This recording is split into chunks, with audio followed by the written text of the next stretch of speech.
they'll make an excuse. They'll say, oh, like you're not on the guest list, or you haven't got shoes, or you haven't got a shirt, or they'll make some kind of bullshit excuse after you've kind of queued up for an hour. Been a long time without you. Been a long time without love.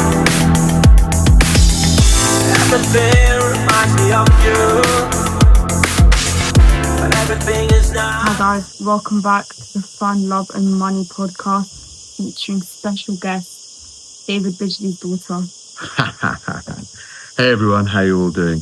I want to talk to you today about a really interesting topic, something that I've come across a lot, and I'm sure any other ethnic minorities growing up outside of their ethnic group will have also encountered, and that's racism. So racism going back was something that I didn't really know and understand until I went to primary school. And as I mentioned in my previous videos, I grew up in Chiswick, very affluent, white, middle-class area. A lot of very rich, professional British people living there. I was one of the only brown faces there.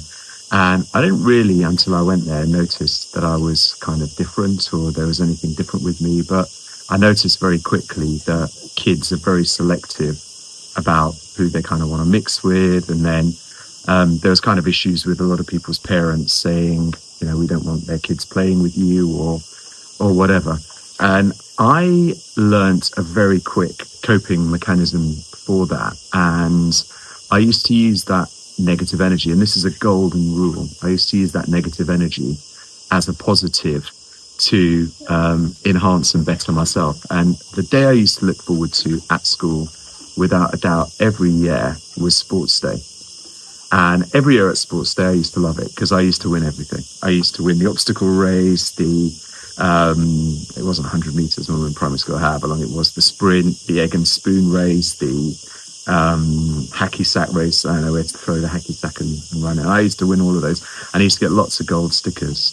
The reason why I loved that was because it was the opportunity for me to get a level playing field. So I think it's something that appeals to a lot of ethnic minorities. So a lot of the African origin, Caribbean origin kids, they always excel at sports. And I think one of the reasons for that is that generally it gives the opportunity for us to have a level playing field. And one of the greatest things was that what I used to really spur me on was when I was running and people would be cheering for the other kids. So they would be cheering for, Daniel or Sam or Luke or whoever. And I would literally use that as energy and think, right, I'm going to teach you guys a lesson. Anyway, fast forwarding on from that, it's kind of been the same throughout the years, but in different levels and different measures. So a few of the things, and I'll tell you what my experiences are with British racism is different to foreign racism. So British racism is a lot more covert, whereas foreign racism is a lot more overt. And I'll give you a couple of examples. So British racism, I was a member of the London Corinthian Sailing Club, which is a sailing club on the River Thames, on the border of Chiswick and Hammersmith. It's actually where they do the Oxford-Cambridge boat race along there. So I used to love sailing. I've always enjoyed boats and love boats. And I used to kind of do a little bit of racing sailing boats when I was a teenager. So I joined up to the London Corinthian. And what you tended to notice was people wouldn't include you, people wouldn't want to engage with you. And what I loved about it, and one of the reasons why I wanted to join, was they used to have amazing balls and parties.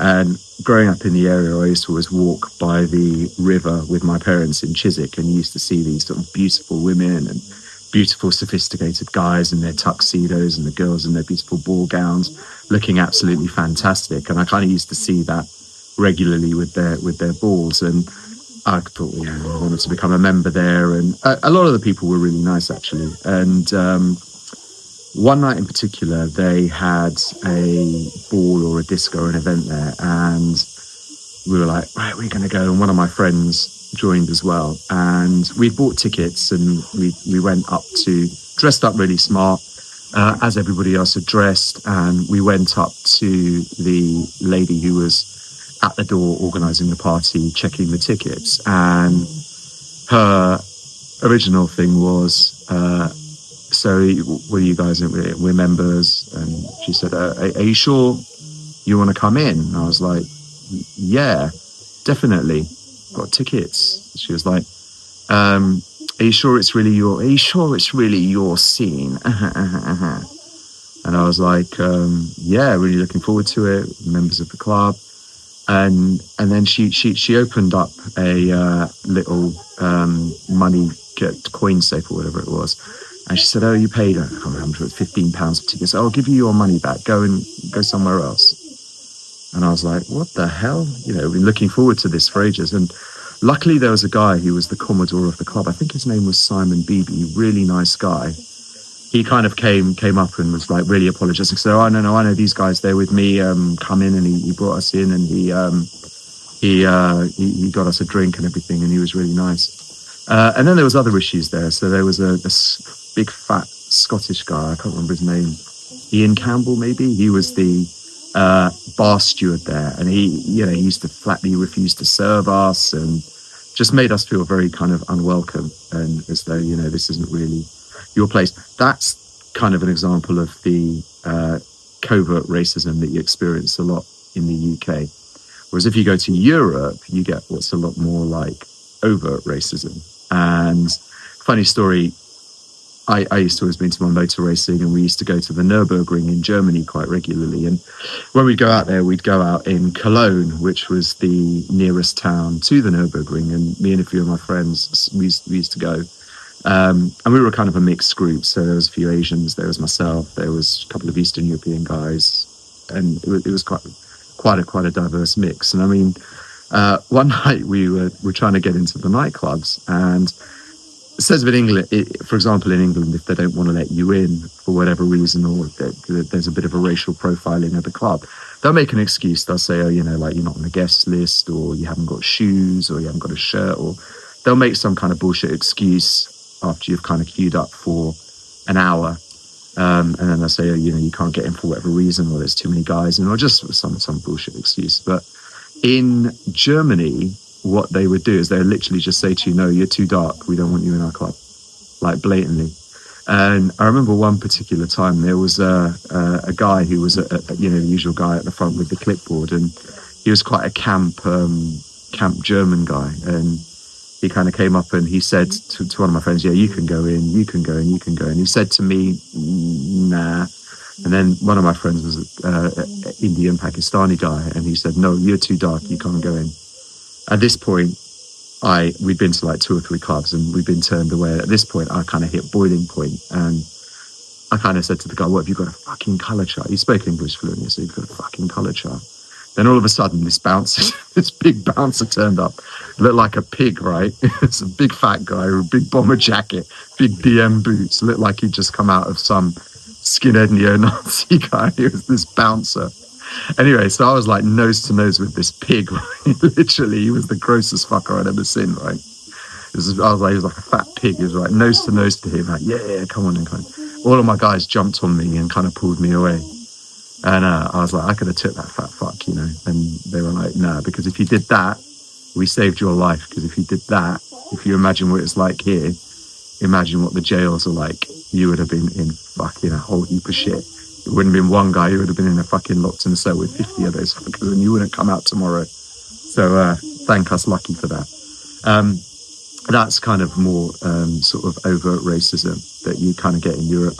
And then another one was in Estonia, in Eastern Europe. We were on a stag do in Estonia, and it was again a mixed group. And a couple of the Asian guys went to chat to. There was a group of really big hench Russian guys, and a couple of our guys went and talked to these guys. I don't know the full story. And as we were coming out, I saw one of the guys. He was a bit of a dickhead anyway. He thought a lot of himself, but one of these big Russian guys had him by the throat and was like banging his head against the wall, doing, doing, doing, doing. So I went up behind the Russian guy, put my arm under his arm, put my hand behind his head, and like levered him off. And then as we're going out, there's a big scuffle. So a few of us got our asses handed to us. I mean, I had the fight of my life, I tell you that. And This is where I broke my hand. So I don't know if anyone ever notices when my little finger is broken. That was from Estonia. I broke my hand here. So anyway, yeah, so we got jumped by these Russian guys and hit the guy with a jab, then threw a backhand straight down the pipe. And as I threw the backhand, he ducked his head down. So I caught him with these knuckles here, right on the top of his forehead, and shattered my metacarpals here. So yeah, my hand doesn't straighten to this day. But that's kind of different types of racism. So what do you prefer, overt or covert? So I don't know, I prefer overt because at least you can kind of challenge it and you can kind of at least identify that it's the problem, and you can kind of either deal with it in one way or another. But covert racism, like you see in England, is slightly different. One way, though, that I have been able to overcome and work with covert racism is to be able to get them to make themselves feel stupid. So I can give you an example. So a few years ago, I was breaking up with a former girlfriend of mine, and we had broken up. And one of my colleagues, again, wanted to make a covert racist comment. So what she said to me, completely randomly, was, "Is she your girlfriend or your wife, or have you just done this Muslim thing?" So I knew what she was referring to. She was referring to kind of Islamic types of weddings where people aren't like officially married, but they have a wedding. So she made the assumption that I was a brown guy and I was a Muslim and I was from some kind of traditional background. So she just wanted to make like an underhanded jibe about that. So what I did is, instead of sort of realizing, oh, she's trying to make a backhanded racist comment, what I did was I kind of said, "What's this Muslim thing? It sounds really interesting. How does it work? What's that?" So you kind of reverse it onto them. And she kind of said, "Oh yeah, you Muslim people, you kind of have these weddings where you get these girls and you kind of do something." And I kind of made her like become more overtly racist. So I kind of probed this and more. I was like, "And how does that work? So do you know about that? Have you had a racist? Were you with a Muslim guy before? Is that what happened to you?" And then I noticed that the dynamic began to change, and she actually began to get more angry. And the more she got angry, the more I probed her to be more and more racist.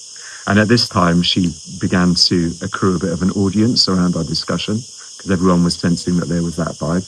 And that's quite a clever way, I find, to deal with that kind of covert racism, is actually to play dumb and try and bring it to the surface and get them to talk about it more and more and more and more. And there was a lady I was speaking to on one of the dating apps who kind of said a similar thing. She said originally she thought I was Brazilian, and then after she realized I was actually of Middle Eastern descent, she wasn't too comfortable. So I did exactly the same to her. And I kind of made her, so what happened? So what's your experience? Did that happen to you? And how did it happen? And just kind of get them to bring that covert racism to the front. And then they end up embarrassing themselves. So try not to let your amygdala hijack yourself and get defensive, but actually get them to bring it to the surface. That's quite a good way. But with any negative vibes, always try and use it as a reason to spur positive things. I hope that's been helpful. Anything else you want me to talk about, let me know, and I will do. Thanks a lot, everyone. Bye-bye. See you next time. Bye.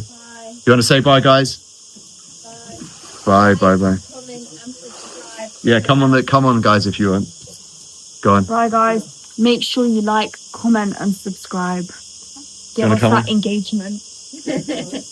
Thanks, guys. Bye-bye.